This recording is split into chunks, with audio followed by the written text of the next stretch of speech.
So here it is in August 21st.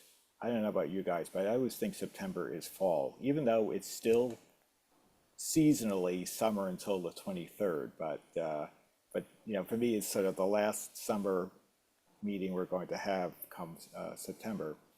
At any I rate, think if you were in Scottsdale, you'd know it's summer.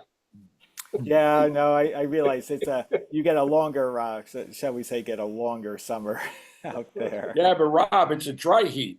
Oh, that's true. Yeah. It is. Well, it was hot in July, so I saw I was okay then. Yeah, it was hot though. There was a couple of There days. used to be a T-shirt with a skeleton, just this, a black shirt with a white skeleton. And I'm from Tempe. Yeah, it's just a dry heat. Nothing to worry about. The Well, relative humidity in Texas today was 22%. yeah, which is oftentimes what's out there. So when you get 9,500 degrees, you're thinking it's perfectly nice. It's very nice. I take that over the As long as you stay in the 8,500. shade, as long as you stay in the shade and there's a breeze, you don't want to. That Yeah. big yellow ball in the sky is pretty intense. Oh yeah, no question. Same situation. But it's a lot tolerable walking from your car to a building when it's that low in humidity wise. But at any rate, I don't have a ton of announcements. Perhaps only calendar wise, just a few things that maybe as a reminder is on starting this Can you speak Friday. a little louder? When you turned on the recording, your volume went down a lot. Really? Can you hear me? Yeah. Can you hear me now, Per? Yes, I can. Okay. I'm not sure what's going on there, but hopefully everything's okay. Let me know if you have trouble. Okay. So the next on Friday, on the 23rd, we have the Ham Exposition Amateur Radio Convention in Marlborough, Massachusetts. So that goes from the 23rd to the 25th, and I know Tom Pereira, you will be presenting there. Yep. So for those of you who want to see, I think it was on Spy Radios, is it not? The presentation? Yeah, it's on Spy Radios, but it's going to be a little bit different this time. Going to talk about some of my own personal experiences with spy radios and getting arrested in New York City for carrying spy radios around in Central Park and a few little anecdotes like that to keep So people interested. so we'll be getting you'll be get a chance to go over your rap sheet and, Yeah. so what day are you presenting, Tom?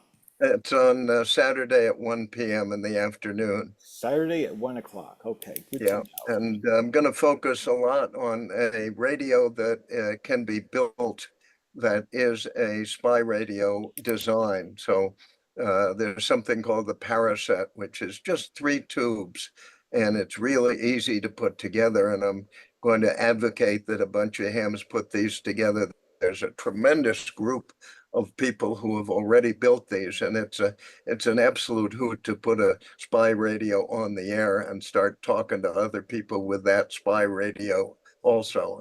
It's kind of neat. Oh, cool. Well, then sounds like a great event. A couple of fun things to do, and I'm sure a lot more than that. Yeah. So that's for those who can make it, Tom is on at 1 o'clock on Saturday the 24th, The Long Island CW Club will also be there, and they're trying very hard to get more members. They have, if you can believe it, a radio club. They have over 4,800 members worldwide, and Wow. their focus is on helping people to learn and improve their Morse code skills. And Morse code sort of went out a few years ago, but it's now coming back, and sort of like people collecting old cars. You're resuscitating the original means of communication between hams, and it's coming back with a real bang. So it's kind of fun. oh, cool. Well, it sounds like a great event. I'll have to see if what's going on in the schedule this weekend. But who knows, Tom? Maybe you'll see me. Great. But okay, and then a couple other things to note is on September 7th, there is the Vintage Radio and Communications Museum of Connecticut will have a swap meet from 8 o'clock to 1 p.m. So those of you who live in Connecticut, or want to do a little bit of traveling, I understand their swap meets have been getting a little bit larger, so maybe there'll be an opportunity to find some goodies in advance of our fall Brookline event, which, don't forget, folks, if you're thinking about it being a seller and haven't bought your table, don't forget to think about jumping onto our website to the purchase page and buy yourself a table or two, or three or four. What's the date? What's the date, John? So that's September 28th, Tom. And that'll be the key one, which we will be expecting you to be there, right? But yes, and that'll be from, of course, the usual 7:30 to 12 noon slot. And I think we might have some trainings, but I'd have to hear an official answer on that. But I've heard, I've heard some discussions about it. But maybe Bob knows when I hand over to him in a minute. Maybe he could speak to that. Then on September 8th, there is the original New England vinyl record and CD show in Dedham, Massachusetts from 9:30 to 3 p.m. that is. So if you're into collecting vinyl or CDs, or I imagine they might have other things there. I've never been to such a show, but it's, kind of conveniently and centrally located in Dedham. There's, just click on the link. I forget exactly where it is in Dedham, but if you go to our calendar and click the link, click here button, you'll be able to jump off to for more information. And that is all my announcements. I think I'm going to hand off to Bob if he has anything else to add about Brookline or anything else he wants to call out. Yeah, well, good evening, everybody. Just a couple of quick comments. We'll have training at Brookline on September 28th. That's 2024. Jim is presenting some training, a third in his series relating to how components work and how power supplies work in a S120. And another announcement, the Raven is coming out tomorrow. It's the election edition. So this is the time for you to think about voting for candidates. We'll be distributing, hopefully, if I can get the candidate statements from everyone, we'll be distributing candidate statements probably early next week, a few days after the Raven comes out. So for directors, there are 10 folks running for director for 6 director positions. So in this case, I'm encouraging you all to take a look at the Raven, take a look at the ballot, take a look at the candidate statements, and please vote. We appreciate your feedback. And I think that's about it. Thank you. Great, Bob. Thank you. Well, then I guess it really gets to the meat of the meeting, is to go around the table here. But I'm going to start with Tom because I know he has to leave early. So Tom, why don't you show us what you were planning there? Okay, turn on screen sharing if you Oh, would, John. I apologize. I meant to do that before. Yeah, I am asleep at the. Oh, they changed the. Oh, come on. Where is it? Oh, here we go. They changed the UI a little bit on Zoom naturally, and they shuffle things around. You should be good to go, Tom. okay. Let's go to the Stowe Car Show. Yay! That's Oh, now that is cool. Anybody want to try and guess at what that baby is? I have no idea. Yeah, I didn't. An Armstrong Sidley. I thought it was. It looks British. Is it? Yeah, nice going, man. That is Yep. terrific. I had no clue when I looked at it. It is, you ready for this? An Austin. Okay, there you Yes. go. No kidding. What year, Tom? No clue. I think 30s, but I forgot what he. Yeah. Yeah, it looks early 30s. Maybe mid. Just such a fun thing to see there. And Yep. the Stowe Car Show had just been completely washed out with a huge rain, so there were puddles everywhere, and we were afraid nobody was going to show up, but they did. And that was the first thing that caught my eyes. Not in beautiful wonderful condition, let's say. And if you Yeah. look at the way those rims are held on the wheels, can you see those Yeah, aren't they square cool? nuts? Look at that. That is so cool. I Yeah. remember a cartoon. I have to dig it up. I think I still have the book, Tom, where there was a joke. I think it was a kind of a, because it was so small compared to everything else. There's a picture, it was an old cartoon from a magazine that had the car sitting in the bathtub, and there's, I think it was called the Austin Baby. They might have called it Baby as a nickname. And washing the baby, it's sitting in the tub, the car, and she's washing it down. But there was a cartoon clipped out of from the era. I'll go Yeah. find it when I get a chance. Well, there was a similar kind of car around that same time, an American car called the Bantam. Yes. Yeah. Yes, American Bantam. Yes. Yeah. Yes, yes, yes. Okay, we go to the racing stock cars. For some reason, they brought all their stock cars over to show off, and that was kind of fun. And here's a real oldie, beautiful Mm, car to look at. Absolutely, it's a 1923 Miller. Miller. Sure. Barney Oldfield, 101 years old, and it looks like it. That looks like a Model A Ford engine to me, but I think you're right. That's really Anyway. interesting. Was that actually driven by Barney Oldfield, or was that just sort of a reference to him? I wonder. Because it I looks a think lot they more. just tossed that on there to make it look impressive. They Yeah. got can you see the goggles up Yeah, on I the love it. steering wheel there? And And it looks like a leather coat. yeah. I love it.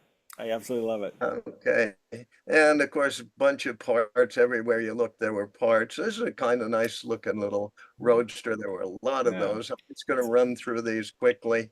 That's a An Ford Model engine, A. you needed it for your Model A, and Yeah, yeah, there another it one. is. They were going pretty cheap. You could buy that thing all restored for about $5,000 at this, Yeah. which is pretty reasonable, I thought, for all the work that went into it. And mighty pretty looking car. And here's a bunch of the other ones that he has restored and is selling. Didn't come out very well, but I thought it'd be fun. Here's a nice souped up 56 Chevy engine, and here's another rust bucket, literally, for sale for a song. That's You could that's have that for patina, about Tom. That's patina. Yeah. Exactly. Just like our radios. right? It'll Right. it'll just buff out. Right. Yeah. Well, what No, you guys just do no, is you preserve that. You just hit it with a coat of clear and just leave it. Just Yeah, yeah, I exactly. think so. It would be the People look to showstopper, buy wouldn't that it? stuff now. yeah. No. Vintage patina. You could just sell the patina. If you could just scrape it off Yeah. and sell it. And then I'm walking along, and by God, look at that. Whoa! There's a static machine on some guy's table in the flea market, and stupid Tom couldn't resist. I Oh, boy. asked the guy, how much was it? I was ready to go 200, $300. It's a beautiful one. He said, give me $20. Oh man, Whoa! Wow. I couldn't resist it. It's the dumbest thing I've ever No, bought. you buy radio stuff at the car swap meet, and then you can, if you can stumble on car stuff at the radio swap meet, you can get Yeah, a good that's deal. right. That's right.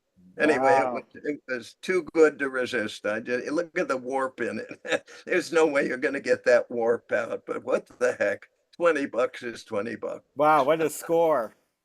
And this is an interesting. Lots of Porsche. Yeah, Porsche 914.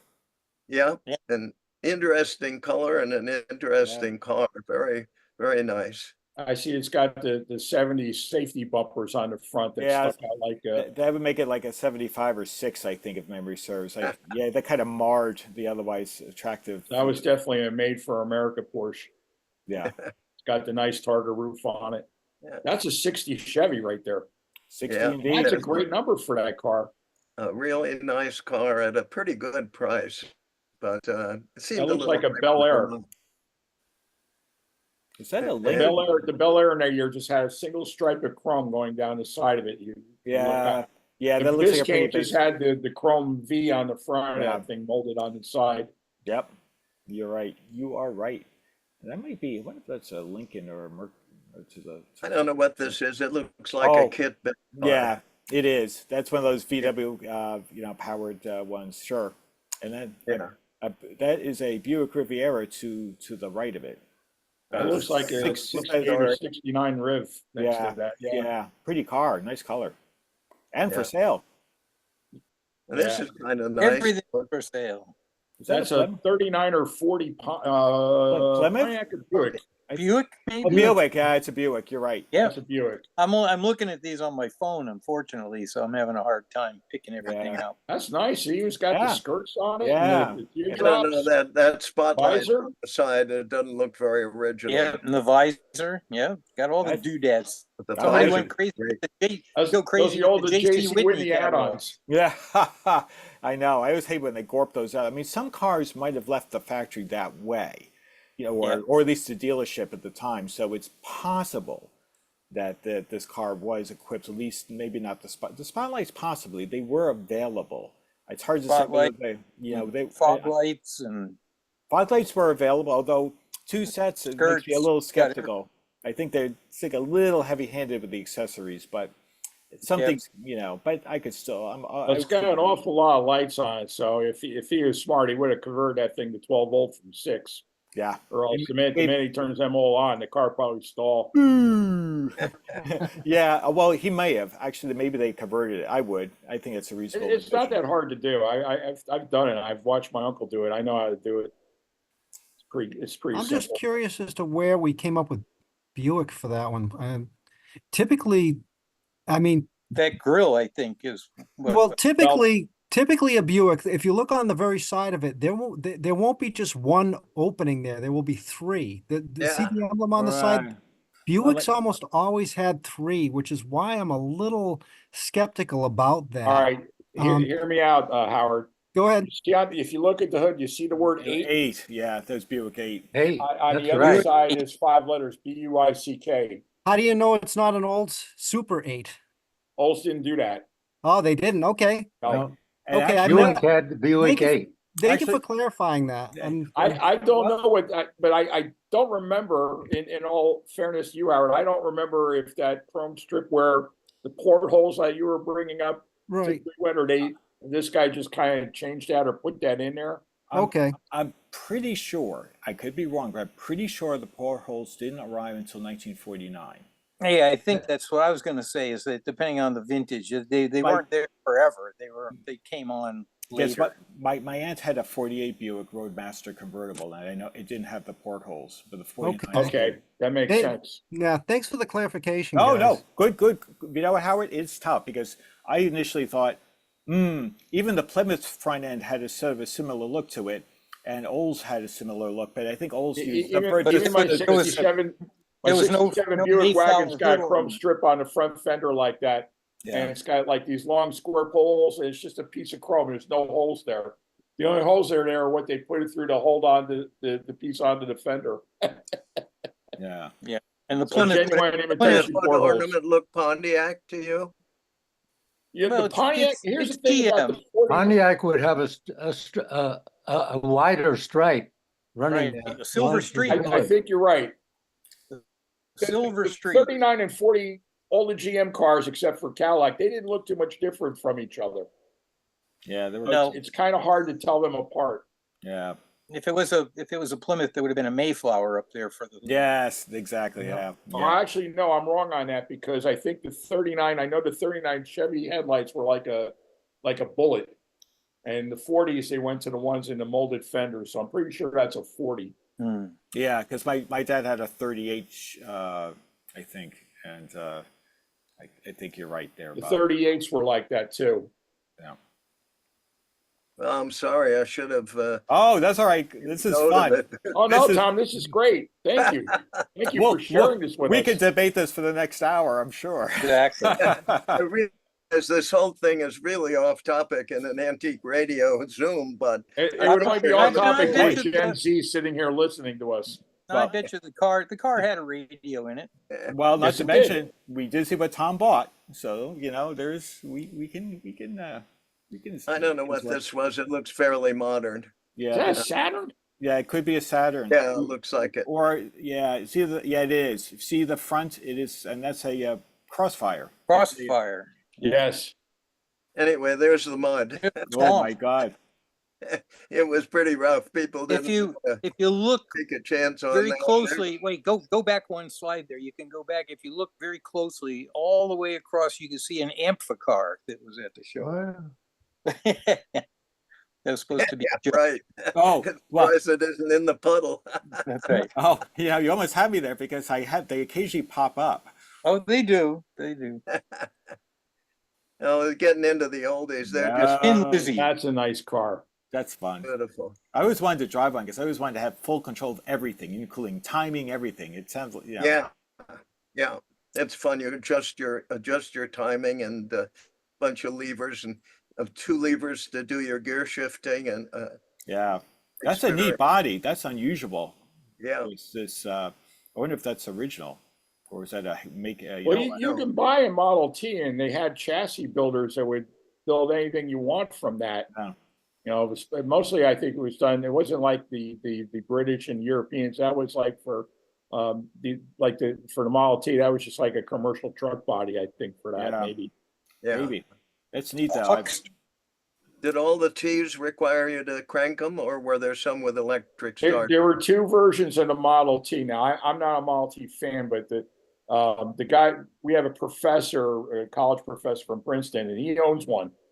He has a later one, and I don't know what the cutoff is. The earlier ones were crank only. The later ones were crank or electric start. Ah, yeah, I know And that, his is an electric start because he doesn't want to snap his arm off. and I think Cadillac was the one that this is a introduced it. Bentley, beautiful big old Bentley sitting there. Mm. The world's fastest truck.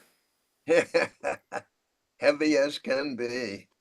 I bet you that thing rode nice. This is a real showstopper. This thing is a Rolls? Rolls Royce. Nice because that's a Rolls Royce. Springfield. Take a look at that. Wow. Is that just beautiful? I wonder if that's made in I mean, to Springfield. think of this thing in Vermont is Wow. amazing. Look at the length of that thing. That hood is, that's like a half a block away from the Yeah. end here where you're sitting. That's about it. I love it. That's unusual. I don't know what that. Oh, guy is. 64 Valiant wagon. Yeah. Oh, nice going. Yeah. Oh, This is interesting. I looked this one up. This is a Porsche 356A, and apparently nobody who owns a 356A leaves it original. They all customize them. Yep. And so you get just an amazing variety. If you look it up on Google, it's amazing. People just think that that's the thing to do with this car, so they bring them to shows with their particular customization. That looks like a later version of the one that James Dean killed himself in, unfortunately. Yeah, he got a roof. he got killed in a 550 Spider. Yeah, Oh, is that what that was? Yeah. That was Yeah. like, Okay. Actually, it's I'll tell you a quick story, a funny story about the Porsches. My dad's cousin, who I speak to regularly, had a series of like 55, 6, 7 speedsters. And they had just, curtains on the side with, and he was in Vermont, okay? And he would drive in the winter from time to time. And he had to actually he built a, out of, I guess, aircraft flex hose to draw the heat. So the heater came from the rear, would kind of just sort of circulate inward, but there was not much of a fan motor. But you bring it up to the windscreen, so it actually defrosts because it would ice up on the windscreen. That was his way to actually see when he was driving around in a cold morning with that. So how crude by today's standards. Yeah. Okay, I think what I'm gonna do, I've got about another 10 or 15 pictures of the show, but I'd rather do that next time. And I just want to switch over to Okay. another topic here. Okay. I think you'll find it interesting. This is, if I can get stop share here, and I can pull up another share. Okay, there we go. Okay. This is a letter from a guy that we bought an Enigma machine from. And the letter talks about his time in Europe, and I'll skip most of it.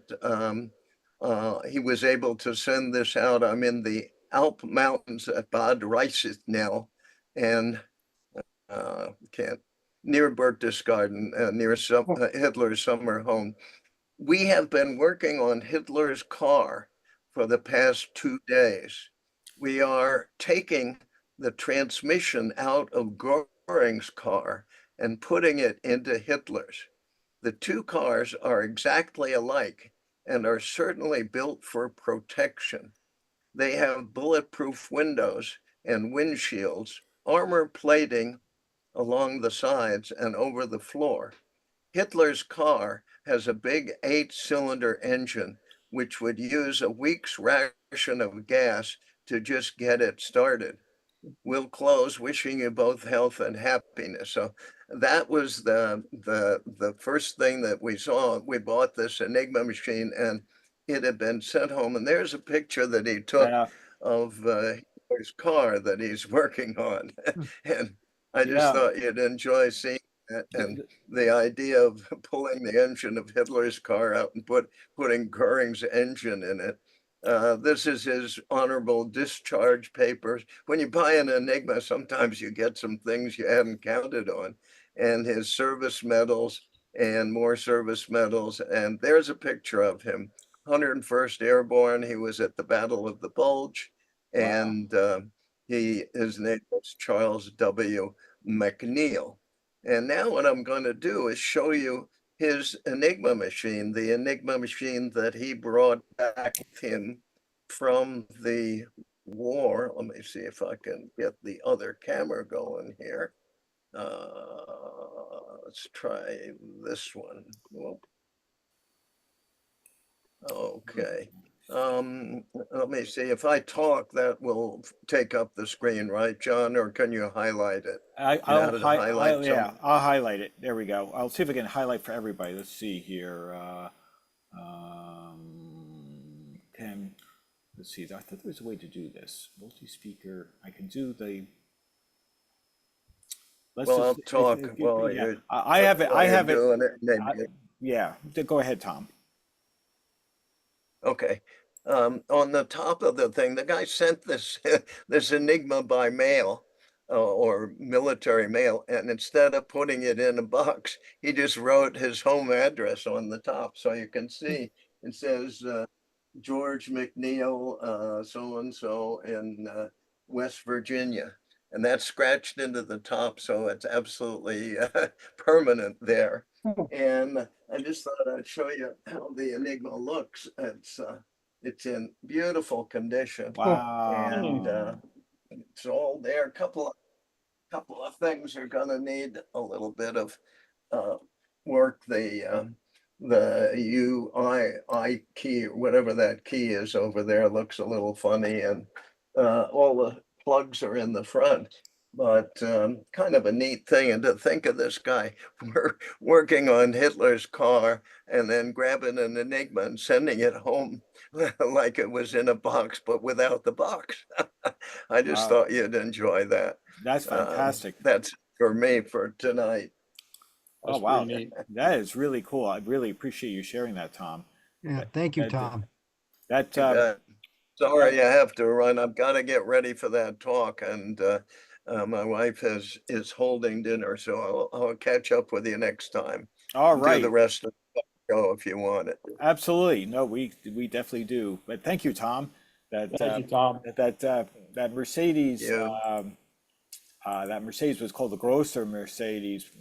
Grosser means large, but I know there was a straight 8 that might have been a supercharged 8 because this was used on the top line Mercedes back in the era. So, but that car had to probably weigh in, probably had to be an easy 3 tons, when you think about it, because you didn't have any safety equipment other than all the bulletproofing, and that was heavy stuff at that point in that era. Heavy stuff. So it Be probably fun to Google that car and look at the engine. Maybe I can find it for next time. yeah, Interesting. absolutely. Yeah, we'll definitely do that. But thank you, Tom. That was Sorry. awesome. Really awesome. But Sorry, I gotta leave. no problem. But well, let's see here. Let's see who the next victims want to be. How about you, Rob? What you got going on there? Well, really, I just want to probably pick some people's brains here. I'm still doing that Radiola 60, Okay. and the lighting isn't. We gotta get to the light here. you know. Anyways, the metal, the metal is just like black, right? Hmm. And I cleaned it, scrubbed it with just Dawn detergent and a brush, and it looks like there's a little bit of copper in here. So reading, different people's postings, it's like a religion as to what to do with these things. And I'm just wondering, I don't know, I guess I'm not gonna make it shiny and all that. And I think the best course is just Brasso and just clean it. But I don't know. So I was wondering if anybody had any experience with making these things look, I guess, more original. I'm sure it wasn't this tarnished and all that when it was new, but it probably wasn't all shiny brass either. Hmm. Any ideas? It's shiny, but I don't think they lacquered over it. That's why it changed color. Yeah. Well, that's true. I used a rub-on gold. I'll see if I can find the tube of it for my radiola, because I don't know exactly what it was supposed to be, but I didn't want to paint it shiny and I didn't want to buff it out. Yeah. My Rub on gold? Never heard of it. Amazon? You get it at Amazon?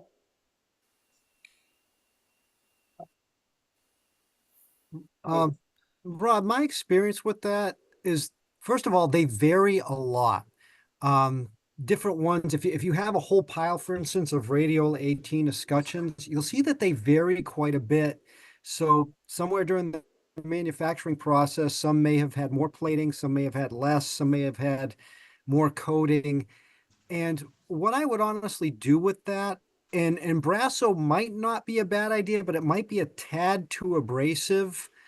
But what I would do is try to practice with it under where the knob goes, and just to see where it does. I believe there's a knob that goes in the center of that. Yeah, yeah. If there's enough of an area there where you can just take a small amount, let's say on a cotton swab, and practice with it, it might show you what the end result will be. And I say that because sometimes it cleans up nicely. Sometimes it looks actually worse cleaned up than it does That's just what I was leaving afraid it. of. Yeah. So that's unfortunately the best. Now I have tried Brasso on certain things. Like I said, some things it works, some things it doesn't. So I try to find an inconspicuous place if possible, such as under where the knob would be. Just In the back of it, I don't know if that's the same. Probably the same finish. Could be. You could try it there. It doesn't hurt to. The Yeah. only thing I would say about Brasso is when you're done doing it all, to be sure to rinse it all off, because what happens is if you don't get it all cleaned off, you'll start getting like green, Uh, like spots later as it oxidizes more. Interesting. Anyway, that's my experience with it, and I'm sure online you'll have some other people saying oh yeah, different Well, things. What's interesting though is on the lettering here, just above the knob, it's worn down to, silver metal. Just last few words of letters of license and the first few of notice. It's where the, fingers were. Right. So it's always going to look like that. I looked for this. This was, oh, I guess it's not on the camera. This is called Rub and Buff. It's kind of a gold rub-on thing, and it can be wiped off with mineral spirits. So that was what I used on mine. Again, I don't know if that was the right thing to do. It was just what I did. Oh, interesting. Another metal polisher I use, but I use it mostly for like brass products. I use Simichrome. That's really excellent product. Chrome's great. I use it on like hot metal on dashboards of 50s and 60s cars. It will take all the oxidation off and make it look brand new. I've had some a lot of the German radios use a lot of brass trim up until the very late 50s, and they start to plasticize. They have like a plastic coating on it, and that kind of, I think it's because people probably were complaining, oh, I have to keep polishing my radios every so often, but it does a fabulous job. And once done, it takes, slowly but surely metal will oxidize again. It starts to get darkened a bit, but you could freshen up. The only problem with Simichrome, you have to be a little bit light-handed because it can take stuff off just as easy as coatings. So you have to be a little bit careful how much you use. So it's a little bit of you have to gauge it. So it's a little bit, it really works well, but you have to just be careful. Don't use overuse it. Simichrome. Simichrome. Yeah, I'll put Yep. it in, that you can get on Amazon, no problem. I'll put it in, the chat, there, Okay. um, What do you use to apply it, John? Do you use Neverdol? You get Neverdol out of the can for the Simichrome? you know, I use, the stuff that, by the way, another thing, use it in a ventilated area. It does have a bit of a, it's not an awful smell, but it's kind of pretty chemical-like, and it's kind of like, Yeah, it's Yeah. not bad. yeah, you can use this toothpaste. It's like a pink paste. It's almost like, it's about Yep. the viscosity of toothpaste. Just don't mix the two. But But there is a product called Neverdol that's like a cloth cotton. Cotton swab. oh, Yeah. I've heard about that. I've never used Yeah. it. Yeah, Um, that works well too. It's something, I don't know what the chemicals are that are embedded in it, but you don't need to, you just like pull off a chunk of it and you just start rubbing with it. You don't have to put any other chemicals on it. Yeah, I've never tried it. I wonder how effective it is. That would be kind of because the thing with Simichrome is I usually use, typical like painter's cloths, cotton cloths, and you rub, Yeah. rub, and you get some off, and it's laborious. The results are excellent. If you have the patience, you'll be very happy with the results. But use it in a ventilated spot. I use gloves. I usually use just the little plastic latex gloves, the thin ones, so you can get like for pretty cheaply, because I don't really want my skin to absorb that stuff that much. It's stuff that is pretty I don't see these skull and crossbones on it, but I suspect there may be Yeah. like anything you use after a while for an extended period. I'm not sure that's necessarily good for you. Only in California. Right. But if you have a gold crown, and you want to use it, Hey, you might get it all cleaned up there. Rob, if you take a look at my QRZ page, you'll see my radial is 60 there. Okay. It's probably one of the last pictures on my page. So K1 RWT, and Yep. you'll see it. I will do that. All right, that's it. That's what I had. Oh, thank you, Rob. Thank you. Hey, Pear, I see something sitting on your table. Yes. More than a radio. Do you have any guess as to what it is? Is it the continuation of your carburetor? No. No, is that a starter motor? Hard to see. Wait, there. It's an air conditioner compressor Oh, there we go. Yeah. from a Honda Civic Hybrid. And the pulley that goes around here, which has a plate on the end of it to be a clutch, Mm-hmm. so that when this coil gets magnetized, it pulls the plate, and it makes the belt the belt then turns the compressor. But if there's no electricity in here, then it doesn't. Well, the pulley failed suddenly and made a big clattering. Luckily, it happened right there at my daughter's house just before she was going to drive somewhere. However, so she and I got the pulley. Took a week to get it from Honda because this is for the hybrid, and very few hybrids were made. But we got it, put it on. However, I think the little bit of clattering that took place when the bearing in the old pulley had failed had damaged the insulation of this, because it quickly its resistance quickly dropped from a specification of about 3.3 down to something like 1, and it kept blowing fuses. So finally, I went back to Honda, wanted to get the coil, just this part. They couldn't get the coil. The pulley they had gotten for me last August, last October, but the pulley was no longer made, and they didn't have any stock of it left. So I went and bought another compressor from a junkyard, making sure I got one that came out of a hybrid, because it's different from the one in the regular Civic.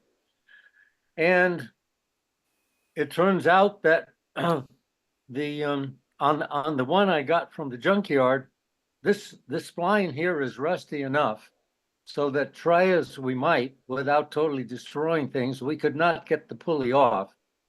So we ended up putting the compressor from the junkyard into the car. And so here I have, this is the compressor that came out of the car, as is obvious because this is the defective coil. And now I have to carefully measure the amount of oil that came out of here and put it into the compressor that's already installed in the car. Oh, So that's my little project, but a friend of mine had borrowed all my hoses and gauges and stuff. And then he went away for 2 weeks and he won't be back until Monday. And the stuff is locked up at his house. So I'm stalled for a little while. But that's my latest project. that's cool. You know, surprisingly modern for you there, Pear. Yeah, well, my wife said she wanted one new car in the family when she retired. She retired in 2003. So that's why I got this 2004 Civic. And I had ridden in a 2003 Civic a year before that somebody else had. And I was impressed by the fact that it was a standard shift. Yeah, And hard to find. since my wife never in her life drove an automatic shift, you know, she demanded having a new car that was a standard shift. So I was happy to have a hybrid and to find out what hybrids are like. And so it worked out just fine. That's pretty And neat. my wife, my daughter has had the car for the last couple of years because Rose stopped driving Oh, okay. after she had a stroke and she just didn't want to drive. The doctor said you shouldn't drive, and so she wasn't driving. Oh, I see. I see. But anyway, Well, that's so great. that's the story. The car I usually drive is a 2002 Accord, standard shift, Hmm. and I had bought it for my daughter and her husband when they went to Washington D.C. so he could go to law school there, and I had tried fixing up an old Camry for him, but the DC inspection operated by the government wouldn't pass it. So I said, okay, go and buy the cheapest model of Accord, but make sure it has air conditioning. So that's exactly what they did.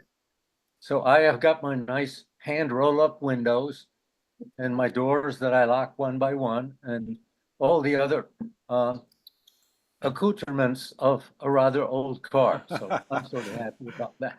That's great. That's funny. You know, I guess it's so hard to find, you know, cars that, well, almost every car has power windows. So you're pretty much stuck with that. Getting manuals, you know, you're pretty limited what your options are. You know, Right. they're out there, but they're more, you know, you can get Miata, you can get all those different, but you're still Well, getting, one thing that I found a few months ago, I was fixing up a 98 Camry for my granddaughter to use. And I discovered I needed one parking lot light. And I went online and eBay came up. So I went to eBay, and from eBay, I bought a set of 2 parking lights and 2 headlights, the whole thing $75 shipped. beautiful. So I have now discovered that for cars that were made in huge quantities, loads of aftermarket parts were made, and it's gotten to the point where whoever might have stocked those originally have thrown them out into the hands of little people on eBay who then tried their best to make a few bucks from them. That's funny. I believe it. I believe So it. then I just went back about 2 months ago and ordered a set of headlights for my 2002. Since it's 1998 to 2002, 5 years was the same Accord, basically. Yep. That's back far enough that that's happened to that stuff too. And I was able to get the same thing, everything for $75 shipped. Nice. It's a good deal. But of course, the moment you want anything at all for a car that was made in limited quantities, picture this hybrid, then Yeah. everything is very different. Yeah. Cost almost $300 to get that pulley from the Honda dealer. I bet. Yeah, that's a bummer. And that's even with my 20% discount. That's funny. That's funny. Because I used to work a lot on Hondas back 1979, 80 Hondas. And so I established a relationship with the local parts department, and therefore they decided to give me 20%. So Good deal. Look at that. Now everybody go to Pear when you want your Honda repaired. Yeah, exactly. that's right. That's funny. That's awesome, Pear. Thank you. And of course, I can always bring somebody's car for inspection because I have, as I probably mentioned to you, I have an inspector's license that I Oh, got. really? I got in the year 2000 when they went to having the machine where you had the car had to go up on the thing. Yep. A local gas station owner who was rather elderly asked me if I would come in and get the training so that now and then I would be able to do that. Well, I've very rarely done it, but every 2 years I take the exam and online Yep. and keep my license up. So So I'll have to get your sometimes address and I run have down there. certain antique cars that you know, may have a few rust holes or something, but never mind. Never Yeah, mind. that's right. It's just an Exactly. antique. Yeah. Awesome. That's great, Yeah, Perry. well, Look at that background. You've got a, I think we got a local garage source here. yeah, But, yeah, but thanks, Pear. I appreciate it. yeah, that's my project. No, good luck. We'll have to Right. keep us apprised at the next round robin meeting. I will. But so Greg, why don't we show your stuff? I can share my screen because you have some really neat stuff to show, if I might say. I don't want to steal your thunder because I will share, and make sure I've got the pictures up. I do. Well, this stuff actually all came from our last two meets. Once from Radio Fest, the Illinois Club big meet. They had, I guess it was the 3rd of the month, and then just this past Sunday we had our own meet in Madison, Wisconsin for the Wisconsin Club. Sorry, I bring the picture up here in my folder, and here we go. I'm ready to share. Whoops. All right, let's get some sharing going on here. All right.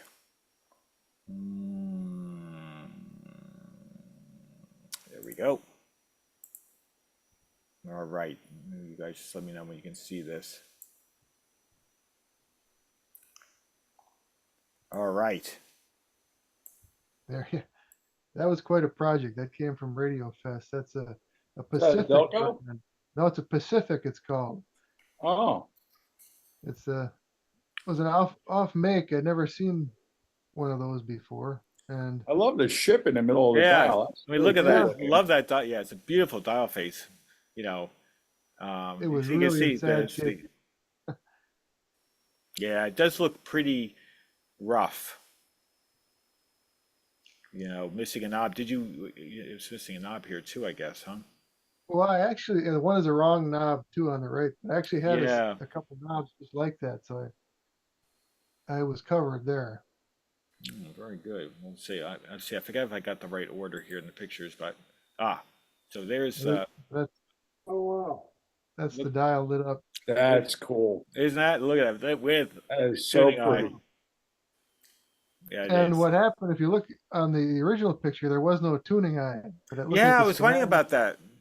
Yeah, looking at the schematic, they came with two versions, and the eye tube was just a dotted line on the schematic. So I had an Amphenol kit here, and I actually added the eye tube. to it. That would explain. I was wondering because I said I did a double take when I saw the photos. I said, where did the tuning guy come from? Or is this a different radio? No, I had to carefully drill a hole through the Wow, nice cabinet. beautifully. Well, there's even a better photo shortly. There There we it is. be. That's how it Oh, looks look now. at that. Look at that. Look at that. Wow. That's just gorgeous. That is just, the the tuning eye looks beautiful on that. And the, It is. well, the trim looks, is that essentially, just happens to be a matching version with the trim? Because it looks like it was made for this. I just got lucky there when after I shined up the escutcheon, it kind of matched the Yeah. eye-tube bezel.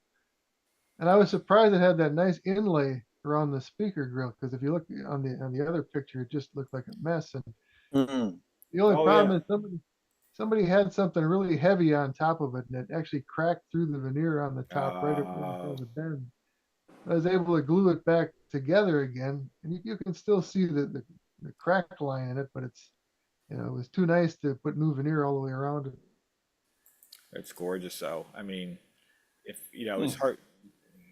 You did a great job, Greg. Yeah. What a beautiful, That is stunning.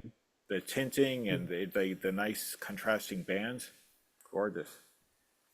Absolutely gorgeous. Speaker cloth, just fabulous looking radio. I can see that these are the real knobs, because these look like the two that came with the radio. I guess you found two that matched.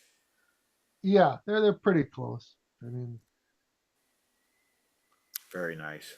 they're standard knobs like with the Philco Transitones, or not the Philcos, but some of those little small All-American 5s had those small knobs like that too.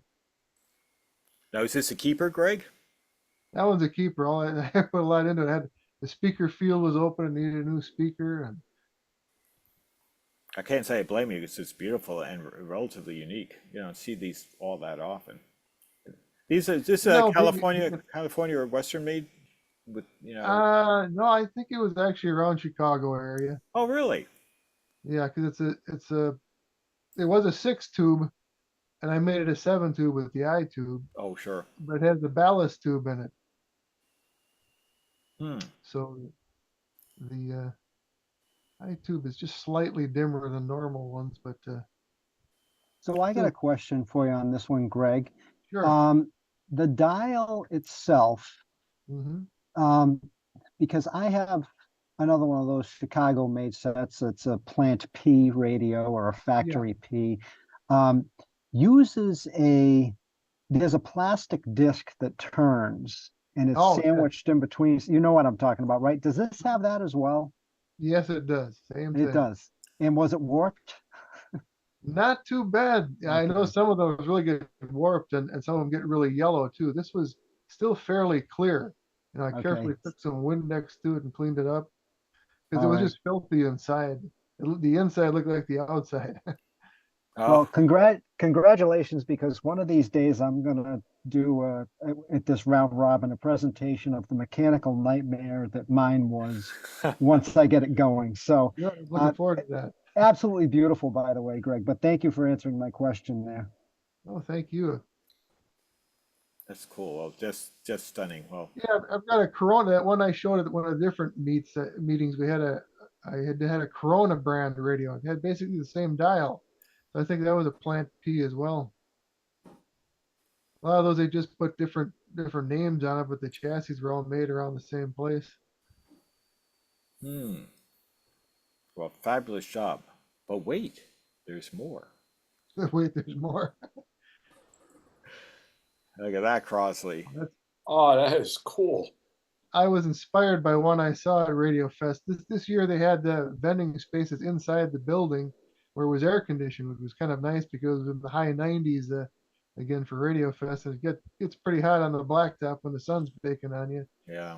And so there was a Crosley similar to this in the inside the building. It was a little bigger model, with the same basic shape and design. So Look at I that. decided The to handles paint all mine up that way.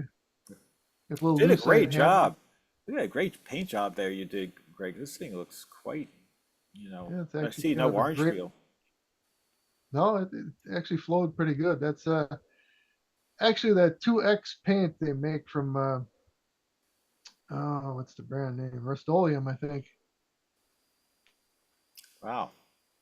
Look at that. Even the loose side handles. Look at that. It's in super shape. Yeah. It originally was all white and it was chipped pretty bad. I knew I had to paint it anyway, so all white, just it needed something more than just white. Yeah, that catches someone's eye. You might get is that going to Radio Attic or Yeah, it's on there already. okay, I'm not surprised given it looks ready to go.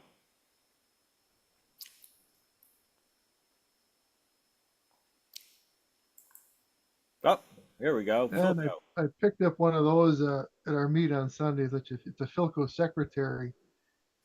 And these pictures are just how I found them on Sunday. This was one of those 1949 Philcos that were kind of only mistaken for people, a secretary in an office putting them under the desk and you push on the knob with your foot to change stations, but that's not exactly true.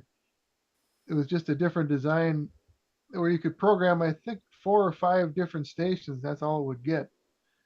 You push down on the knob to change the station and you turn the knob for the volume.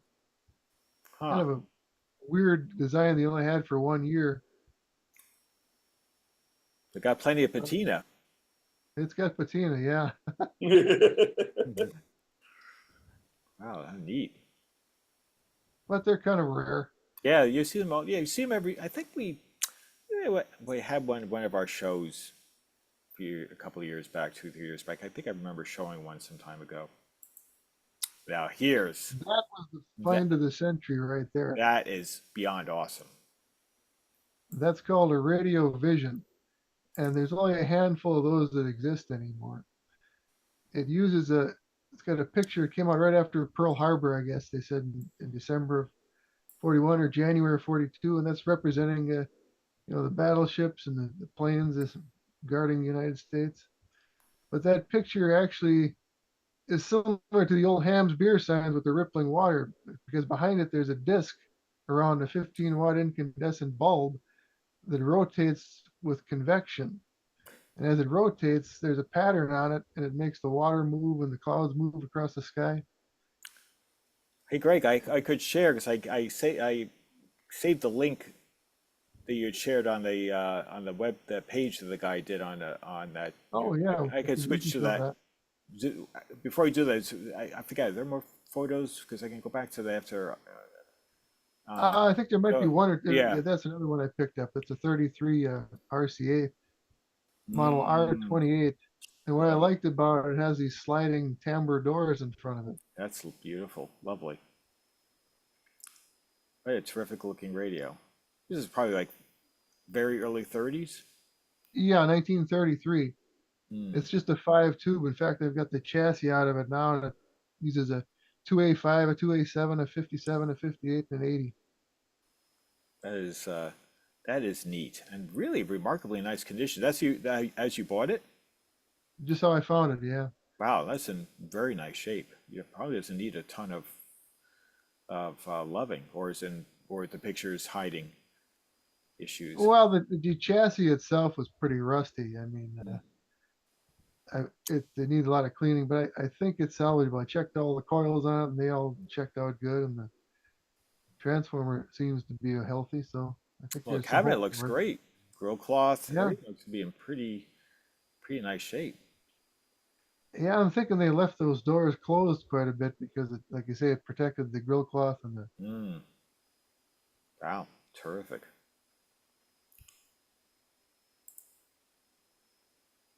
And I found the silver tone too. I always like silver tones. With the tuning eye, no less. But the tuning eye and the escutcheon is actually in pretty decent shape on there. A lot of times those are missing altogether, or they're badly cracked and warped. That one's just slightly warped. It's not too bad. No. Nice radio.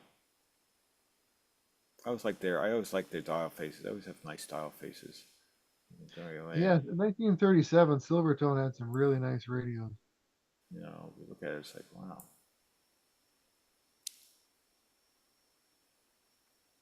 Is that a work in progress? Is this how you bought it, or is this? Those are just how I found them. Yeah, Wow. I took those pictures on Sunday after I got home from the meet. Wow, it's actually remarkably decent shape. Yeah, it's really not very too good. bad. Supposedly it works. I haven't had time to bring it up on the Variac and see if that's true or not, but I think somebody did at least put new filter caps in it. Let me I'll stop sharing. I'll just go to the website so people can see a few more of the pictures of the Radio Vision. Bear with me a moment here, and I reshare. Oh wait, actually, I gotta get to the web page. 1 second here. Okay, I'm actually ready to share. There was a series of books by, I think his name was Mark Stein, and they were kind of a price guide and a reference book with all antique radios, and they had one of those pictured in it. I think the books came out about, maybe 15, 20 years ago. You see them a lot at swap meets and things, and there was one of those pictured in there. There we They're go. good reference books. Yeah. There we go. That's what I was trying to share. So here's another example of it. Mm-hmm. Yeah. But I think whoops, what just happened here? There we go. Yeah, he's got a ton of pictures over there. Yeah, if you back up just one or two more, it kind of explains what that picture is. What Oh those yeah. ships Let's see here. Hold on a second here. Sorry, it's just a little bit weird when you click on things and you're sharing. It does a few little odd things on the Zoom. Let's see if I can get this. So I think all I have to do is just hover my mouse on the. Yeah, or just click on each one of the pictures over there that you want to show. Yeah, you can. It's just what happens is when it shares, it gets a little strange. So. Oh, okay. But I actually want to go to the photos that show the drum because I think that's kind of, here Yeah. we go. Here's the drum. That's what I'm in the process of trying to make. I actually made one out of a 2-liter bottle of soda, and I kind of painted that Oh, pattern on yeah. because mine was missing the drum. Yeah, and I had mentioned to you over email is that for the benefit of everybody else is that you guys may remember. I can't remember the name of the company, but they made Christmas ornaments in the 50s when this convection-driven ornaments, and you could get one where it had the stars. They had like these stars. They were kind of a little exaggerated looking stars, but they were essentially stars in different colors, and it would rotate, and the bulb, of course, would the shade would spin and it would shine all these stars 360 degrees. So you turn the lights out, it just had the Christmas tree lights on the tree. It was really cool. I liked it. My brother kind of said, my brother's kind of poo-pooed it. He thought it was a little kitschy, but I said, I thought it was pretty cool. So I'd love to find one, but they go for stupid money on eBay. Like you're spending $200, $300, $400, $500, and like, I like it, but I don't like it that much. I can get a nice, I can get a nice radio for that money, a nice vintage radio for that money, and yeah, I thought I'll just go over some of the other pictures, but I thought here's the chassis part. It's just a standard all-American 5 with the 12 SQ, SKA, 35Z, 550 L6. Nothing unique there. Yeah, but boy, I'll tell you, this is the first one I've ever seen. I thought this was just the bomb. Here's some of the other, I guess, other Majestic Mastercrafters, other ones they make, I guess, the ship, which I've never seen. Majestic made the chassis. Some buttons, but here's the close. Oh, that's a picture that kind of explains. You're showing the Dauntless Dive bombers. Yeah, the bombers and the. Yeah, and in Mexico, I mean, that was terrific, and I'd love to see it when you get when you make your little convection, drum spinner. That's going to be. You'll have to give us a show and tell on that one. Turn the lights out. I've got it made. Got it made, but I haven't been able to get the convection to kick in yet because there's so many variables on that has to be just perfectly balanced. Yeah. And just perfectly round. Yeah. Or it won't do it. Plus, of course, you obviously need a classic incandescent bulb because you need the heat. Otherwise, you do an LED, and it's not going to be very appealing. It's not going to do much. Actually, the original bulb in mine still was good, surprisingly. Well, the LED bulb will also create RFL on the radio. Yeah. Yeah, it's you another won't good get point. The heat off of it you need. Yeah, it's right. But else you won't be able to pick up much either. Yeah, there's somewhere on the bottom there actually is a link to the video showing one of those working. Oh, is that right? Yeah, right here. You have to cut and paste it. You go up just a little bit more. Oh, right there it says YouTube. It's reference number 8. I think if you click on that one, just you might have to. Oh, it's on YouTube. There you go. Yep. Copy and paste it. I could try. Let me see what I can do here. Am I still sharing? Yeah. Yep. I guess sometimes I wasn't sure whether it's so. Let me see what it does.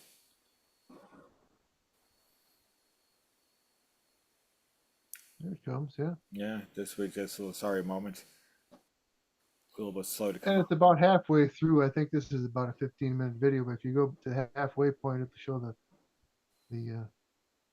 Come on, baby. demonstration. Come on, there we go. It's 8 minutes, but we'll, 8 minutes, yeah. I mean, most of the first half is just him showing the same pictures of course.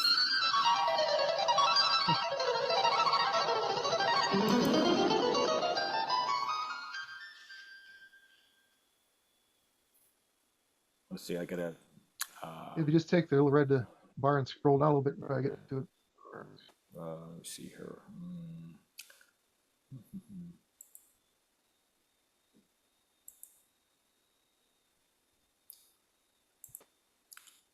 Hoping to see when, let's see if I can move it up a little bit. Yeah, there you go. Even if you hover across there, you can tell where you're going to be at. See if I can get this. Oh, here we There go. you go, right there. Let's get the operation part. Here we go. Oh, look at that. Is that cool or what? Oops, I dismiss that. I need to see that. That is really cool. Yeah, I knew what it was when I saw it. I couldn't believe I actually found one of those things. I never saw one in person before. Knew anybody that had one. Yeah, I'll save spare. So I'm also tapping out the bandwidth on my Zoom call. That gives you an idea what it does. Yeah, That's pretty cool.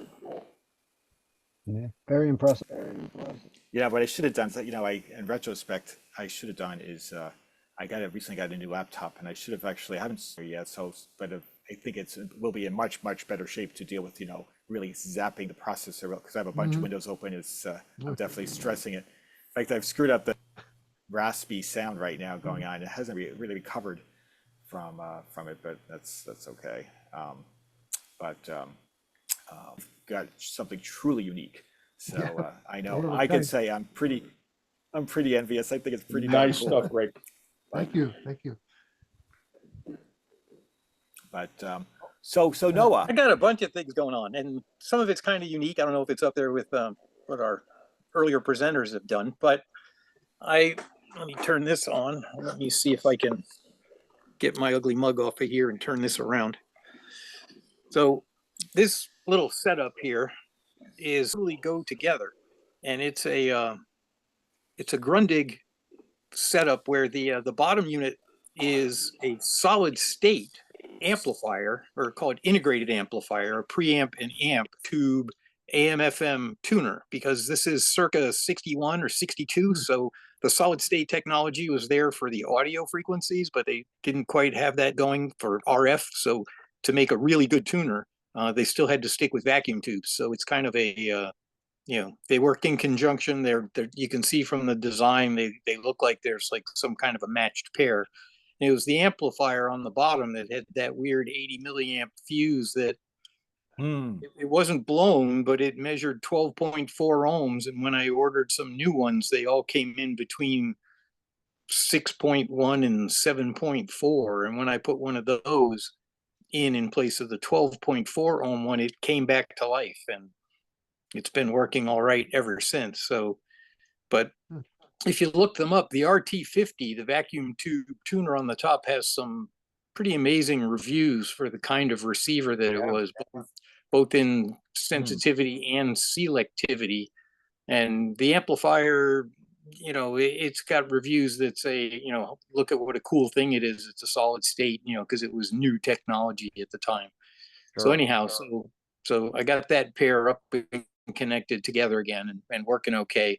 So I then decided to press my luck, and this is the box from my high school, circa 1969, 1970 Sony 8-track player recorder. That's comes in an upright cabinet, and this is the guts of it over here.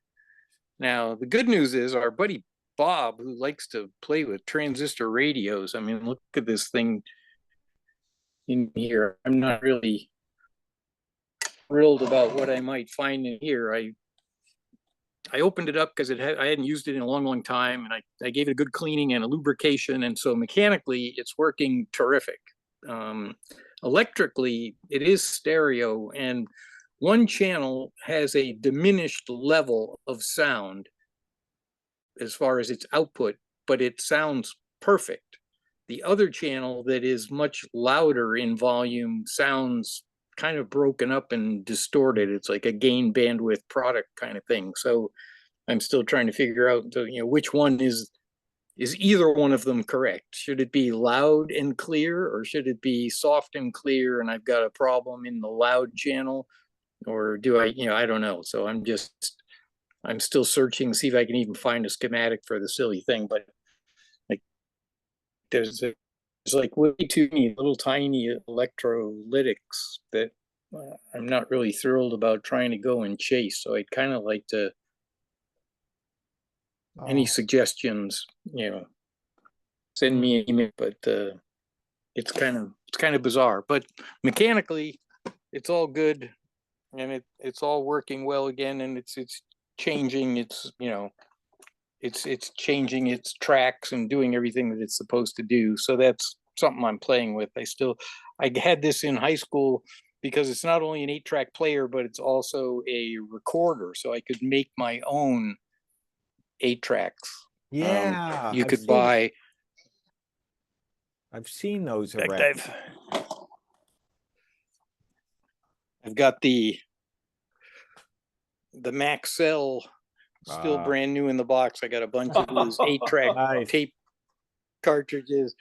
A 46-minute long high output, extended range, hi-fi stereo, and quad compatible, whatever that's supposed to mean. But so I do have the tapes, and and I have a bunch of the tapes that I had back in the day. So it's something else to play with. Like I say, I got lucky on the German stuff, so now I'm going to the Japanese stuff, and we'll see what'll happen. Well, I'm really question. Go ahead. Like I say, I'm very curious how you make out because I just as a quick interruption, Noah, is that I have a Panasonic 7670. I showed it earlier when I was replacing all the dial lamps. But at any rate, they made it was a component. They made a matching 8-track. And I've been very tempted to get one, but I've never serviced one before. So I'm curious to see how you make out, because I really kind of like to get one, I was kind of hoping that they're, it's solid state and it's just been sitting. So I really didn't think anything was really going to be wrong with it. I knew I would mechanically have to go through and clean and lubricate things. And that took all of 15 or 20 minutes. But then when I hooked it up and started listening to it, I was like, oh boy, I'm going to have to chase some kind of electrical problems now at this point. So we'll see how that goes. I think you're dealing with 50-plus-year-old electrolytic caps that maybe are like probably not bad, but they're probably not good enough to make the channels even. Yeah, but which one? Well, there's way too many of them. I'm not going in there and changing them all. There's like dozens of them. It's crazy. Well, if you could get yourself or get a hold of a good in-circuit cap checker, I'll have to desolder it to check it, and right. Then just take it from there. I mean, you can't be that scared of it. No, it's more I know it's a pain in the neck because they're small and it's tight getting in and out here, but you don't have a lot of options. I need to hire one of those little tiny Japanese ladies that put these things together back in the day. Exactly. So, all right. So then I have another quick question. This is another tower of craziness here, but this is that dual speaker Magnavox or Motorola that I was working on that I was having some trouble with, and I finally got it working right. It was actually corrosion that, the 2 screws that are where the big condenser is, and you've got the one screw that's for the oscillator, and then the other screw is capacitance for the antenna. For the antenna.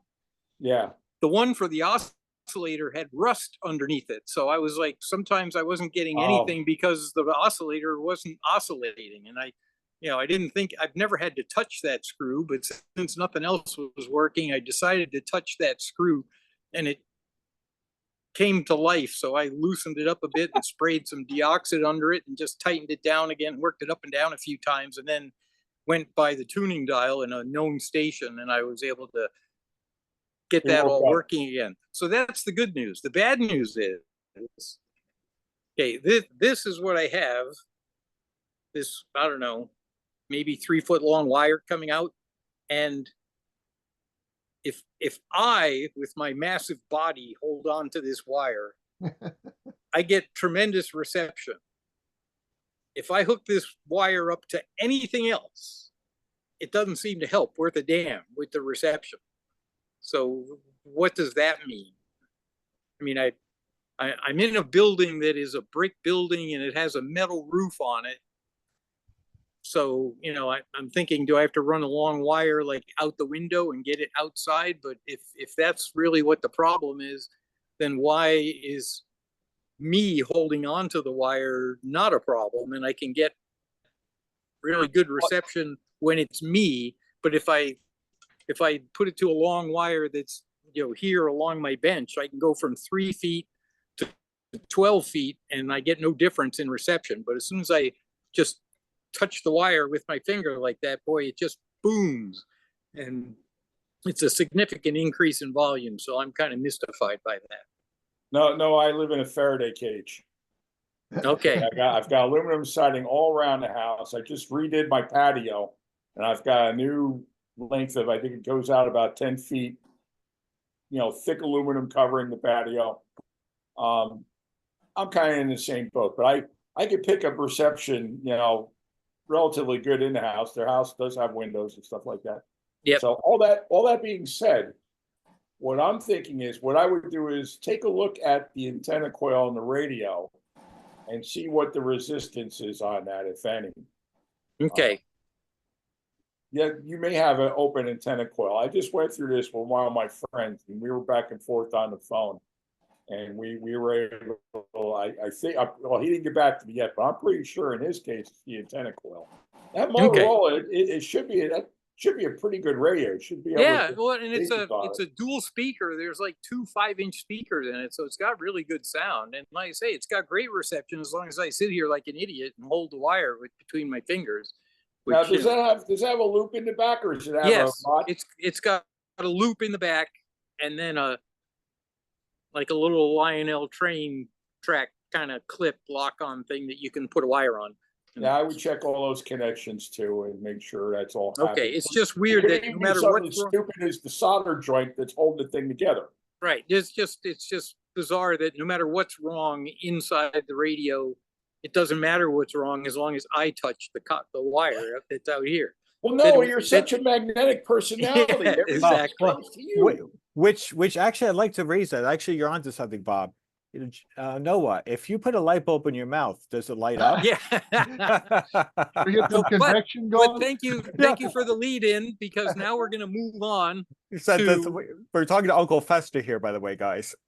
So now we're going to move on, because for the visually impaired, I've got a couple things that I've been working on here. Okay, let me turn this around now. I got to get back to where my ugly mug is, the thing that I'm focusing on. Here we go. Oh, there we go. So I got this bizarre sort of miner's helmet thing that's got this 1, 2, 3 LED light on the top, so you can do different different amounts of intensity. And then it's got this little flip down visor that comes with a whole box full of different powered lenses that you can clip in for different amounts of magnification. So that when you're trying to do that transistor radio like Sony thing, you can like look in there. And then, but wait, there's more, as they say on TV. You look like a bicycle cop at an HOA. My wife got me these strange little things to put on my I have hand. those. I have the same thing. Do you have those with the? Yeah. Oh, that's cool. The It magic is. lights that as you're reaching in to touch things, you have lights on the ends of your fingers, and so you're illuminating anything that you're trying to reach in and touch at the same time. And it's like They're actually pretty darn cool. it's so bizarre. It's like I've actually used them more for doing car work than I have for any kind of radio stuff. But The great thing is, and if you're you know, the important thing is if you're a Three Stooges fan at night, you could actually use it to eye poke somebody in the dark. So Yeah, actually, I think they're really cool. I got those for Christmas like a couple of years ago from my sister. I thought, oh, wow. there you go. So she Yeah. said, wow. But they said, these are cool things, and you say, hey, look at it. You get these. My sister is really good about, like, she'll find all these like neat toys and neat, like, tools, and they always land, under Chargeable. the Christmas tree. And I'm not, there you go. Look at that. Yeah, this is, you can recharge this thing. I use my old cell phone, Oh, while yeah. we charge this up. Yeah. This is bright as hell. Love Yeah. this. No, So- but So that's almost the last. That's all the stuff that's going on in the workbench. And then what I have to show you, the very last thing, I'll walk back towards the house. okay.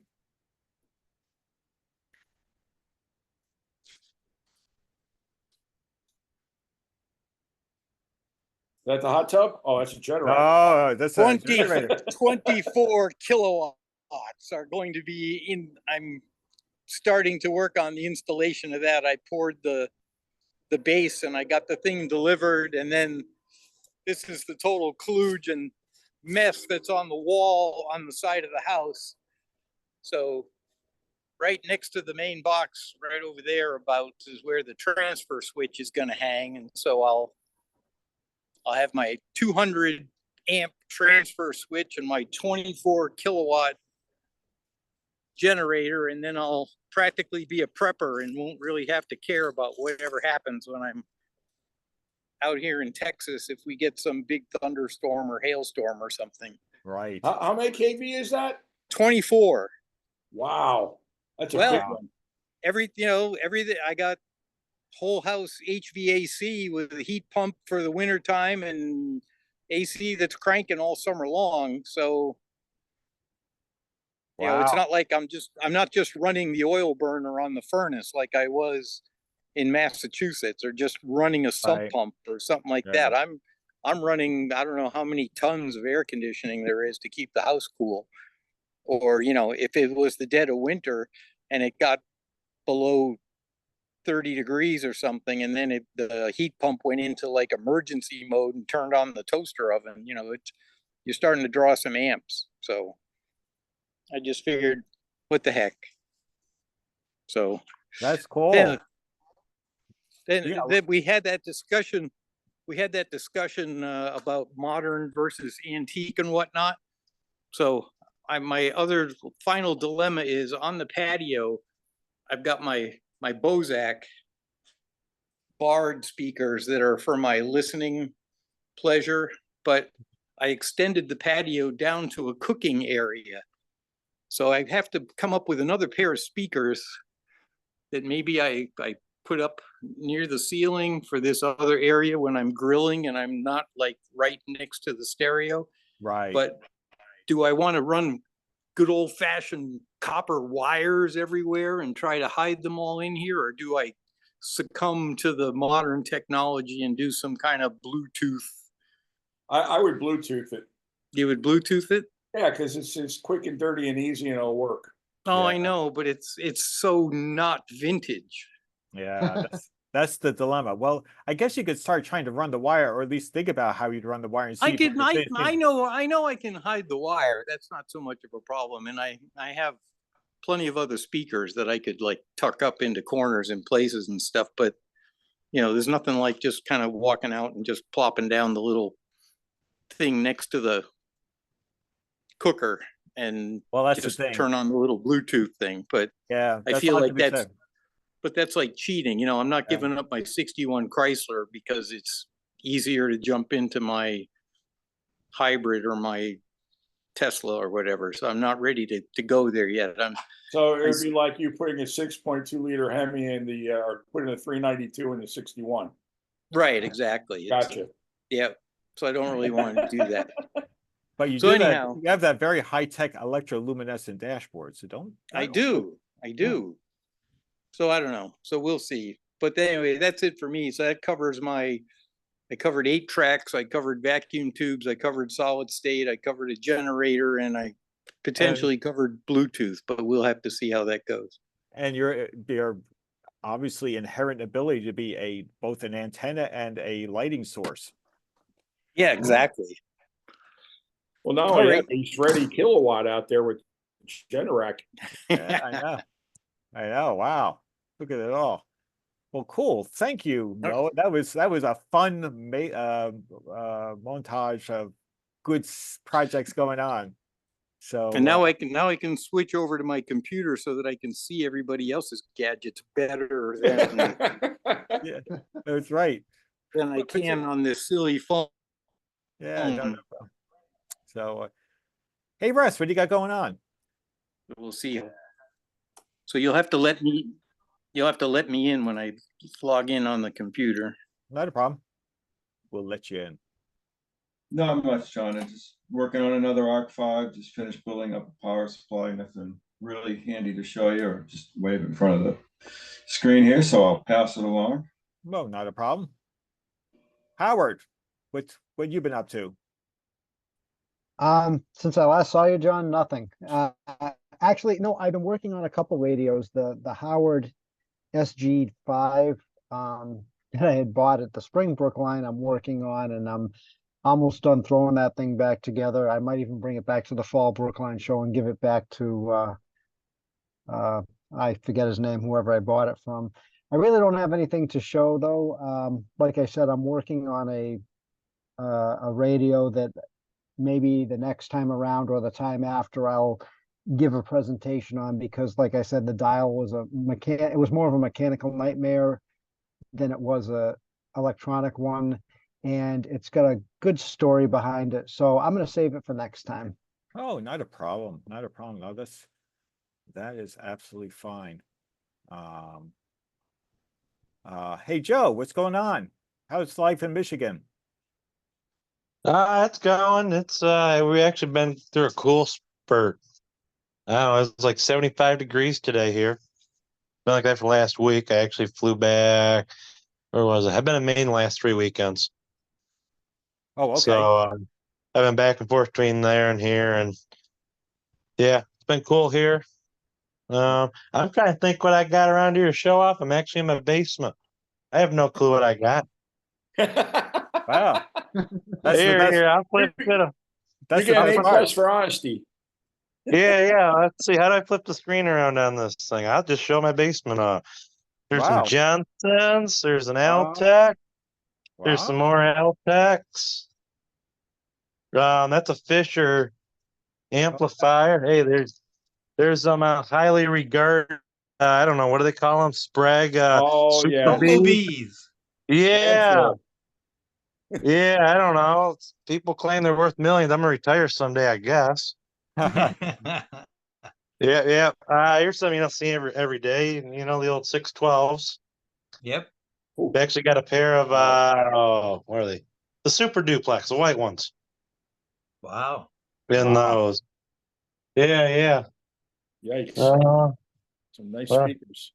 Oh yeah. I got those. I've had these since college. Yeah, see, a pair of those out there on my patio would be much better than some stupid little Bluetooth thing. Yeah, there you go. You got to find a pair. I literally had this, and it's like the last pair of speakers I will ever get rid of. They're gonna follow me till the day I die. Yeah, because I've got the Voice of the Theaters. I've actually got Santana's. About a month or so ago, a pair of JBL C36s popped up on Marketplace, dirt Wow. cheap. You have a pair of potato mashers in them, and some 14-inch EV, or not EV, JBL. JBLs, yeah. So now I'm looking for a D130, a pair of those, which those What are are the- arm and a leg. What are those drivers to the right? It's a pair of 419 duplexes. Okay, I 12-inch thought they were the duplex. duplexes. Yep. Yeah. So, yeah, those are actually going to a guy somewhere. I don't know. He bought them off Marketplace. They got to go one of these days out to him. Yeah, I have no idea what this guy did with this stuff. Pair of 811s. Decides he wants to cut the flange off the front. Wow. I'm like, really? That's crazy. Why would you do that? Yeah. Like, how does that even work? You should have saved the pieces. Looks like I the other know. one, the other one's okay though. It looks like, or is Yeah, it? that's good. Yeah, I don't know. I bought them from a guy. I just wanted the drivers, the 806s. Right, right. He was like, I'll figure out what I'm gonna do with these things someday. They'll end up at some swap meet. I'll put next to nothing on them, and somebody will want them. Yeah, that's basically it that I got here. I got the good stuff in the garage. I actually picked up I picked up a Fisher with what's that? 400, the CX 400 or whatever preamp. Yeah. Picked up one of those a while back. I gotta get that. I know it needs to be on a Variac. People I got it from, they were like, "Yeah, it's been sitting in the living room, not plugged in for 20 years." Like, all right, I know where this is going. That's on the way back burner. The tin of console like 8 feet long. Luckily, I had to send to My Oregon. favorite moving line to- mark is it worked the last time I used it. The Fisher Fidelity Standard. Yeah, yeah. So, yeah, that's the crazy life of me, I guess. Right now, I'm trying to clear stuff out. I'm too much. I'm debating if I'm going to come out to you guys in September with some stuff because I'm already planning on going out that way that weekend. I'm going to fly out. I'm going to drive out and try and clear stuff out. But Michigan has their swap meet the following weekend, so like I can bring this stuff an hour and a half from here, and not have to worry about it. Right. Otherwise, I'm stuck with. I just did that trip with my two boys. We go to Southern Maine. We day and a half. We left on a Thursday at like 4 o'clock, landed in Buffalo like 11 o'clock at night. Yeah. Saw Niagara Falls. Then we drove. Let's see, we left there. It was like 9 a.m. We landed in Southern Maine about 7:30. Ooh. And then the way back, we left. When did we? It was like 10 o'clock in the morning. We landed back in Buffalo. It was 9 o'clock at night. And then we made it back to Michigan. It's tough for the 4 and 5-year-old. Entertain them. Here's your tablets, kids. But I was like, okay, where are we going to stop? And Yeah. it's fun stuff, but Yep. we'll do it again. Oh, I forgot to ask a question earlier. So anybody have a line on where you can get some good inexpensive 300 ohm twin lead antenna wire? You know, the good old fashioned brown stuff. Hmm.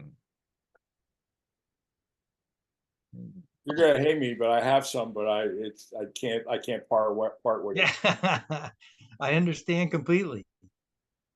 It's like, Because I've been When you- looking when- for some more for myself and I can't find it. It's a hard find. it is. It's crazy, but I guess You would everybody think it'd threw be it, all over the place, but maybe 20 years ago, but not now. everybody threw it all away or whatever. Yeah.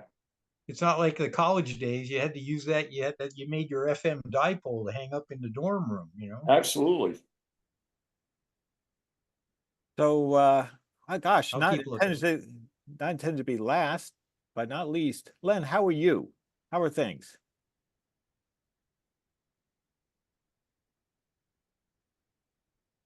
I'm doing okay. Yeah, but Not much new, but yeah. Anything good going on? Anything to show or anything? Or I don't have any projects going right now. sure, no problem. So I just check in, see how you're doing. Good to see you. See you back in We the can usual send you hunt. some.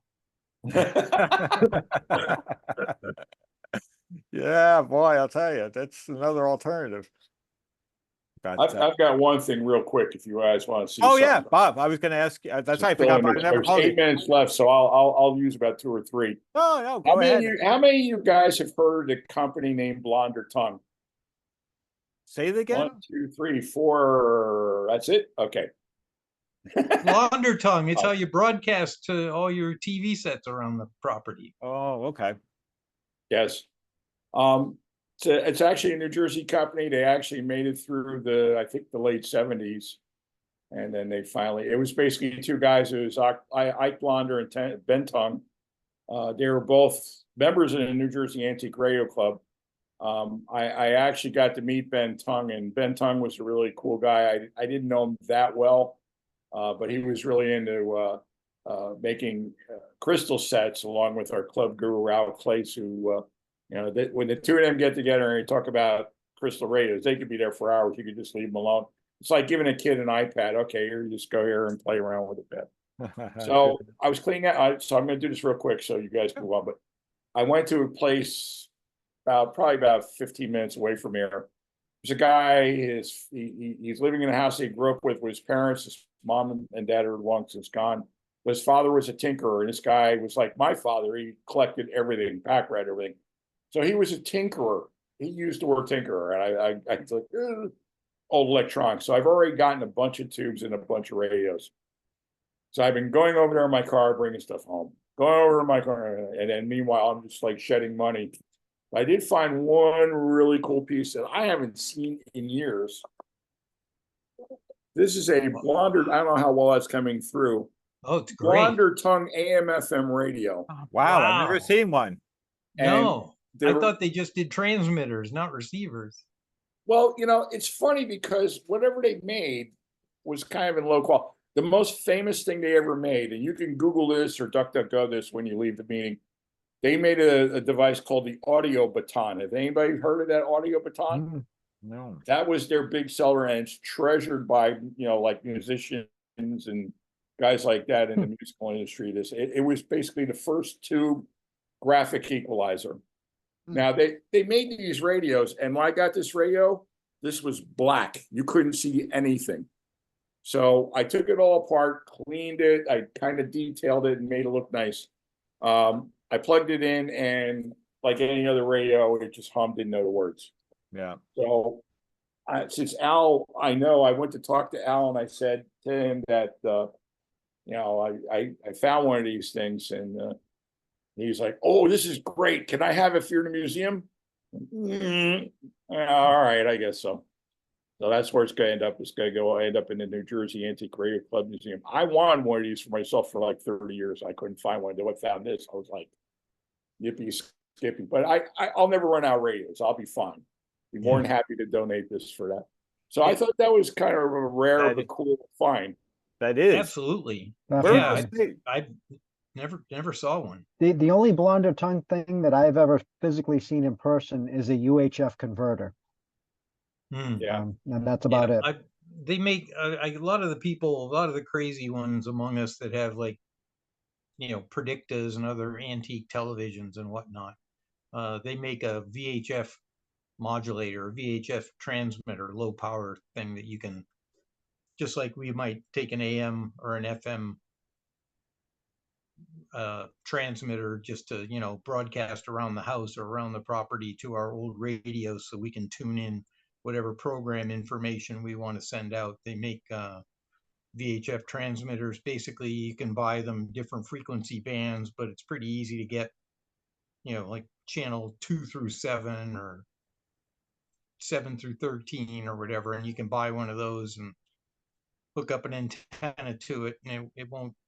I mean, there's nobody else with a TV set that's trying to pull in anything over the air like that anymore. So you're not going to step on anybody if you put a signal out like that, so you can turn on all your old TV sets and actually tune them into the channel 5, and see program information. Right. So it was just kind of I really got excited when I found this, and that's actually great. it's kind of a cool piece of New Jersey electronics history. That company. That is cool. So if you get some like boring time, just go dial up blonder tongue audio baton, and you'll see what it is I'm talking about. And they're actually very, very collectible. I'm not going to waste a lot of time and tell you everything they made. I guess some of you guys have seen it already. So that's that it. was cool radio. Oh yeah, that is. No, thank you for sharing, Bob. I've never seen one. That's a great piece of history and things I never knew. But, that radio was black. You couldn't tell what that was.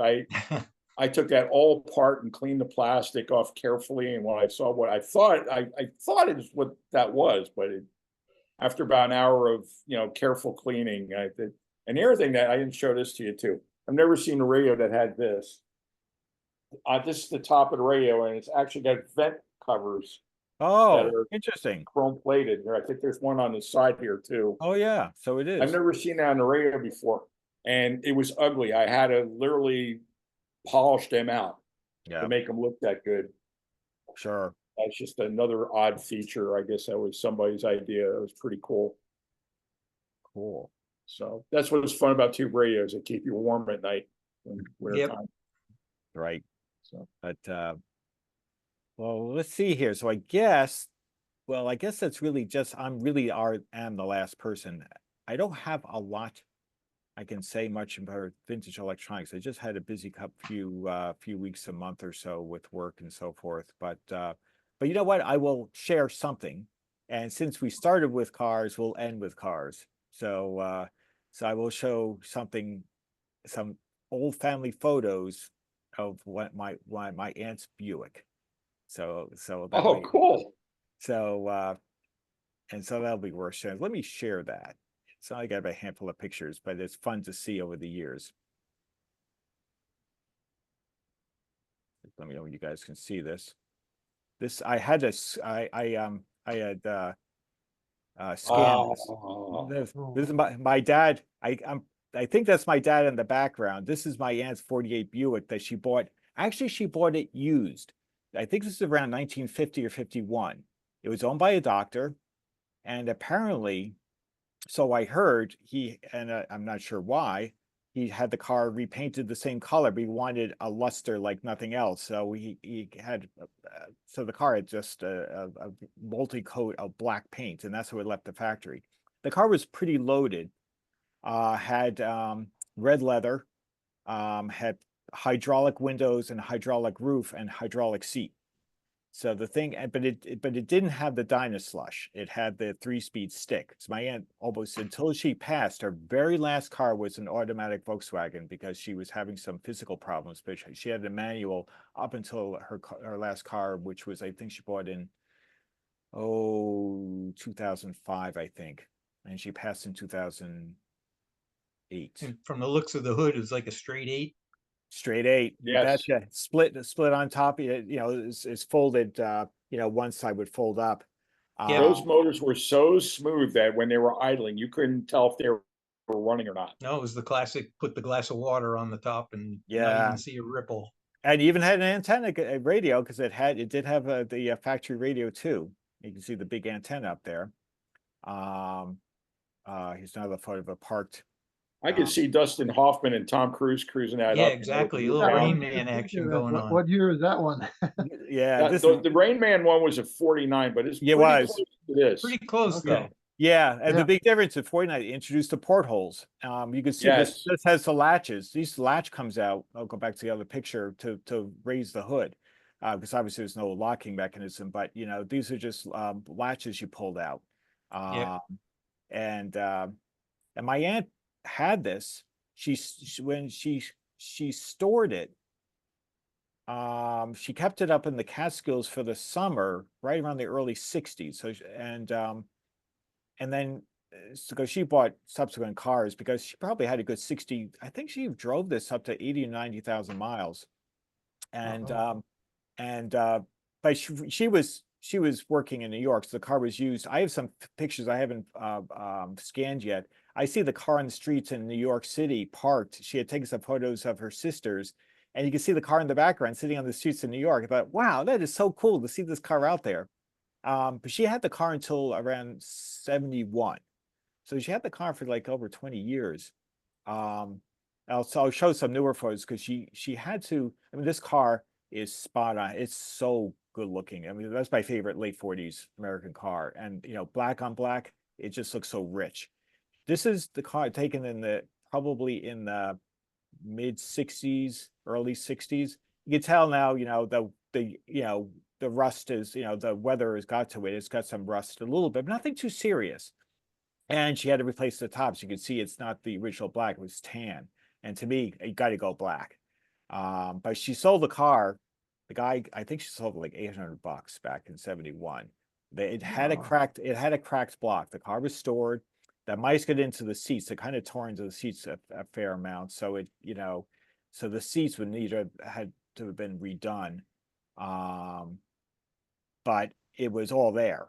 She didn't want to start the car with a cracked block. But this is the car in 71. In fact, you can see the tow chains. There's chains hanging off of here because she had to have a tow because she just simply couldn't they are trying to start it. But the funny thing is, if you look way in the distance, I think Oh, yeah. that's my sister, myself sitting in the front seat, and Well, we're playing with it. And in fact, it's funny. There's a couple other photos. Oh, there's the car again, just a different. This was an earlier shot. That car, the picture I showed was in 71. This is an earlier shot where the car was still running because my aunt was still driving it. In fact, didn't even have a front license plate, so she was driving. And we could tell the car, it was a winter car at that point. It wasn't perfect, but more than restorable. And there we are. This picture didn't scan very well. It was overexposed as it were, but there's me, and I can get a little bit of scowl on my face because honestly, I wanted more driver's seat time. My father was insistent, "Is no, get out of there." And my brother got more of the seat time. He was my older brother, so I was pretty peeved about the whole thing because I really wanted more seat time. Because it had just a beautiful dashboard, all the levers and all the things I just wanted to play. And I got the couple. Oh, here was a better shot, actually. Sorry, it got rescanned. I don't know why I kept that other photo, but it's a little bit better photo. But it was not a great photo. And in fact, there's my aunt's BMW sitting behind it. Yeah, but she had great taste on cars. So Now, what was the BM? Was that 2002? this is they made two versions. This is a 1602. It's actually a 1600-2. The 2002 was just had the bigger motor. So Okay. this says a 1.6, but it had it was a pretty light car, 85 horsepower, and that car the engine spun like a sewing machine, smooth as glass right up to red line. It was just a wonderful car. The only downside with it had a 6-volt electrical system, and this is still 1967, so the Germans switched over kind of late. My dad's Mercedes, he had a 65 Mercedes, had the 12-volt, so BMW was a little bit slow to get their act together, but it was a wonderful car. I missed that car by 1 year to be able to bought it because my aunt decided to buy the last year they made the Volkswagen Rabbit in the United States, in Germany, was in 78. So she wanted a 78 Rabbit, and I wasn't of driving age till 79. So I kind of I would have loved to have bought it. So it had just over 100,000 miles, but it was in really terrific condition. So alas. Yep. Sadly, never, nowadays, those late 40s Buicks, if they're still out there, unfortunately, I see them at some shows or, oh yeah, we'll throw an LS3 in there and, with I know. a 4L80 behind it and a 9-inch rear end and, It kills me when they do that. I mean, look, if it's a basket case and they kind of resurrected it from going to the junkyard. Well, they'd look at it and say, well, it's got a cracked block or whatever. It's got a cracked head. So we're not going to fix that straight 8. We'll just drop an LS3 in there and, we'll have 600 horsepower and it'll be awesome. It's very sad. It is. It gives me no amount of heartburn. It's like, it's like going and buying a little JBL Bluetooth totally contained thing and just tearing all the guts out of your Philco 90 and just stick the Buick had that behind straight 8 and Pontiac had that straight 8, and those are both great motors. Yeah. Yeah. My mom had her first new car, and I was a 54 with a straight 8, and it had the yellow head that would light up with the headlights. I never forgot that. Yeah. Pontiac, I love that. The Chief. Yeah, it's I guess it's kind of a shame, but when I go to car shows fairly regularly. I mean, not like every month, but pretty regularly, and I see a lot of resto mods, if you want to call it that, kind of what Noah's speaking of, and it's getting to be a little bit of a bummer because I can spot them right away, and I kind of glance and I keep going. People want the look, but they also want to just get in and turn the key and have the fuel injection and ABS brakes and air conditioning and it's they want a drivable car. I just ran into the guy that I bought my Buick wagon from a couple weeks ago. And I hadn't seen him in years, and he had a number of cars, but he had a couple of 70 SS396 Chevelles, and one of them was a real deal LS6 car, which is a 6-figure. I don't know if it's still 6-figure with the Sakami, but I asked him, I said, Larry, how's that to drive? Is it a handful? He goes, yeah, I don't drive it that much. I bought it more for an investment. So he bought a SS396 70 SS Chevelle convertible. And that was a 4-speed. They're both 4-speed cars, and that one's a lot more easier to drive and everything. So yeah, you're right, Noah. They want something that's drivable and to have air and have satellite radio and all kinds of crazy crap, Bluetooth. So they can sync their phone to their vintage car and all that stuff. But I'm more of a purist. I like to see the original ones, but a lot of the original stuff got used up. Yep. That's why people flock to my wagon. They don't see station wagons at car shows very often, and the fact that I have the Vista roof on there, that really gets their attention for some of them. So it's kind of a cool car, and I never had a wagon before, so this is my last go around with the car.